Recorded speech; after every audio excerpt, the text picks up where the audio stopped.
I think people are going to mistakenly cover the left versus right, anti-establishment versus establishment angles. And I actually think that it's actually going to be a control versus chaos election. I was inspired by actually a talk that David Coletto, a pollster here in Canada, gave. I was on a panel with him a couple months ago, and he talked about how Canadians increasingly have this precarity mindset.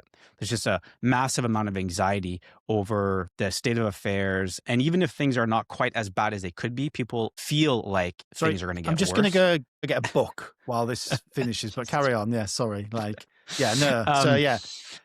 And so I actually think voters are going to be looking for someone who can demonstrate that they can wrestle some control over all this chaos. And that's going to be the ultimate driver and motivation for who they vote for. What's the weather like where you are, Holly? Is it all right? Right. It's a bit dull, but yeah, because you're only about 30 miles. She's got the I've got my Rubik's Cube out Rubik's again. Cube to just kind of fiddle with Fucking it. hell. I'm just watching the paint dry here that I did earlier. Yeah. So, yeah.